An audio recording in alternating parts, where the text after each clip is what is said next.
What's up, everybody? Renfail here, still on the road. I was in transit the last couple of days, so I missed the live stream earlier today, but we did get back into internet range this evening. So I'm going to sit down and start watching through some of the footage that came out of today's Dune Direct event, which is the second one they've done. So the video I've got pulled up right now is called Dune Awakening, Diving into the Alternate History.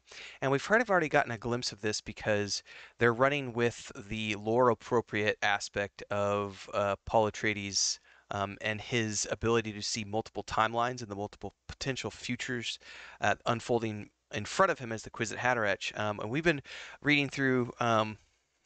What's up, Sophie? Um, and he's seeing all these different timelines. And one of the timelines that they're exploring in the game is the one where Paul never became the Muad'Dib and the Fremen never existed the way they do in the books. So I want to sit down and listen to Joel talk through this, and we'll get some more ideas of where they're going with the lore. Now I have the Dune utmost Awakening. pleasure of welcoming back Joel for a quick chat. It's great to have you here again. Thank you very much for inviting me back. Of course. Obviously, Paul does not exist in this alternate timeline, or rather alternate history. That is huge. Please walk us through the thought process of that. Sure. So when we started working on the game, we knew that we wanted to have different factions. We wanted to have it set on Arrakis. And Paul, as a character, casts a shadow over everything that happens there. He's such an important figure to the universe. And we were looking for, like, how can we bring players in, make them feel like they have some agency in this world and they're not just going to join Paul. And so we looked in the timeline, we worked with our partners, the Herbert Estate and Legendary, and we found like a moment where Jessica made a choice about the child she was going to give birth to. So And in instead our of giving birth timeline, to a son, she gives birth to the daughter, like she and was that supposed to. changes everything, right? Paul not being there creates this this real vacuum of power on the planet. There's still a lot of the same events occur because Duke Leto was still, training this force of elite fighters that made the Emperor jealous, which made him make a deal with the Harkonnens, which made, the Atreides still end up on Arrakis.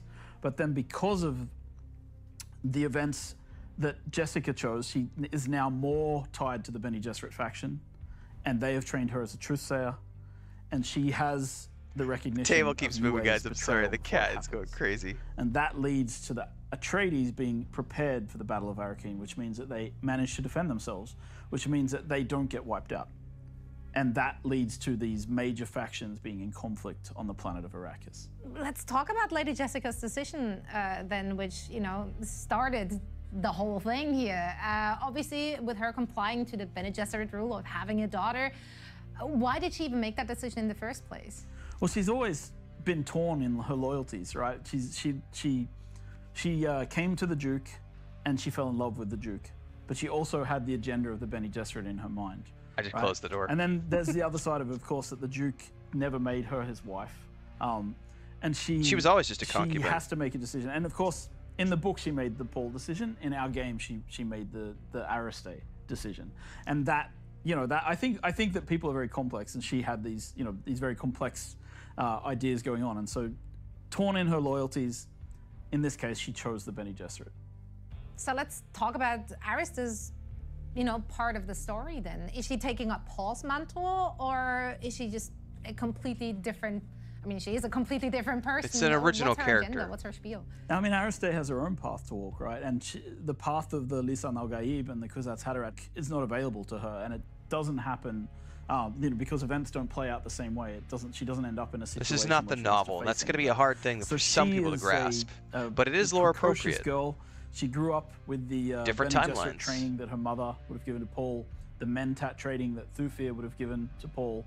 Right, she has sword masters like Duncan Idaho training her, and the great troubadour Gurney Halleck teaching her. So she has a lot of the same abilities and trainers as Paul, but she finds herself in a very different situation in the world because, of course, the end goal of the Bene Gesserit here is that the daughter of House Atreides marries the heir of House Harkonnen Yeah. in order to create their Kwisatz Haderach. Yep. Do hate that for her, I'm not gonna lie. So Aristay ends up under a completely different set of pressures, right? And that leads to a very different sort of life for her. So yeah, obviously with the Duke as well as the Baron both being alive, what's happening to Arrakis, to our beautiful planet here? Who has fiefdom over it? What's the situation? So after the war, or after the Battle of Arrakeen, when the Harkonnen attacked, Duke Leto petitions the Landsraad, and the Emperor decrees that the war can continue on the surface of Arrakis, but it has to be contained there. So he says it's fine for them to fight as long as they're there, but he also declares that spice still has to flow freely. So he sends the Sardaukar to police the spice harvesting operations and make sure that spice still flows out of Arrakis and into the Imperium, because it's such an important resource. So looking at Arrakis, in the trailer it does say at the very end, you know, the Fremen being, they're gone essentially. Are they gone, or are we like figuring out where they went? Where are we at? I think that's the central mystery of the entire game, right? The Fremen are missing. Imperium propaganda would say that they've been exterminated, but we have our doubts. Just in hiding. So as a player, a part of the core story that you'll be following as a player is find the Fremen. And as you play through the world, you walk in the footsteps, you find the places where the Fremen once were, you explore their rites, you explore their culture.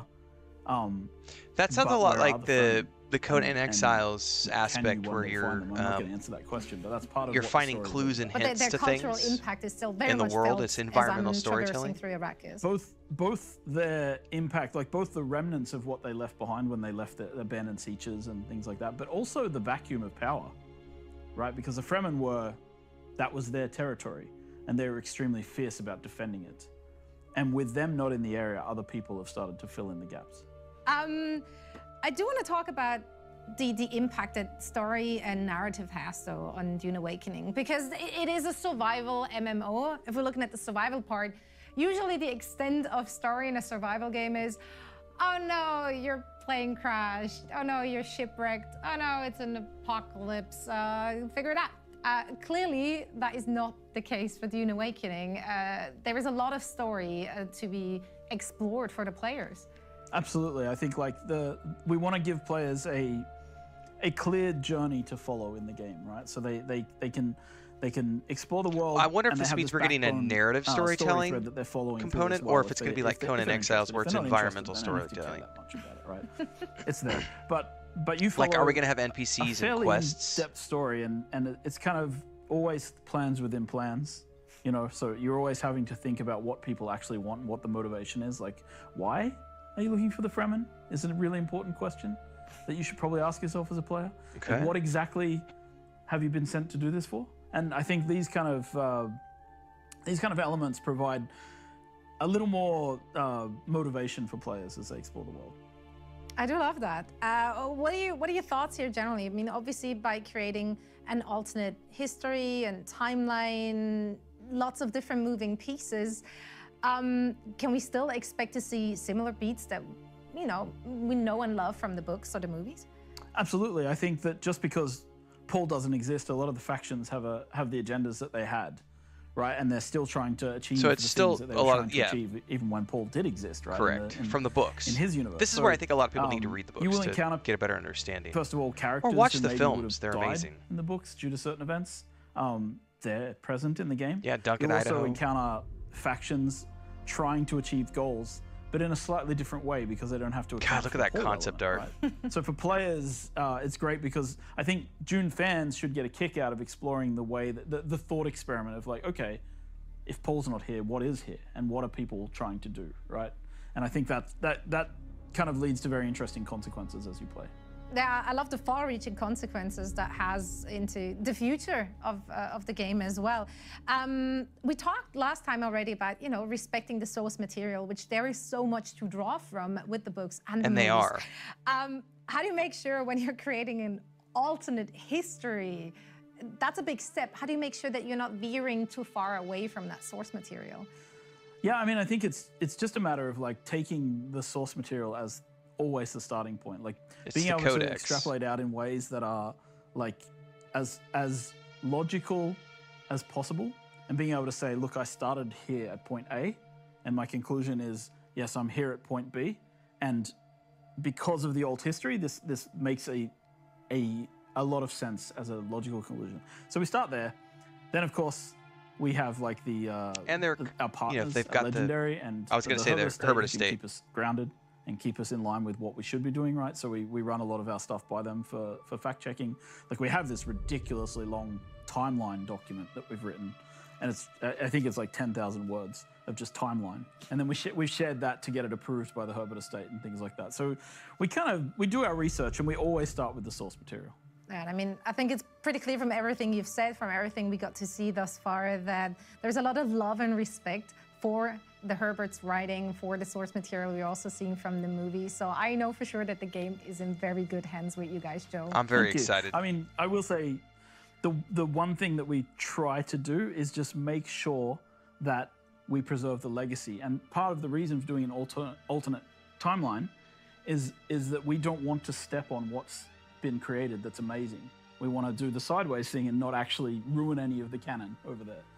And it's honestly so It's a good way to do because it. in doing so, you now opened up this whole new alternate timeline for everyone. And the best part is, I'm going to pause that really quick and finalize my thoughts.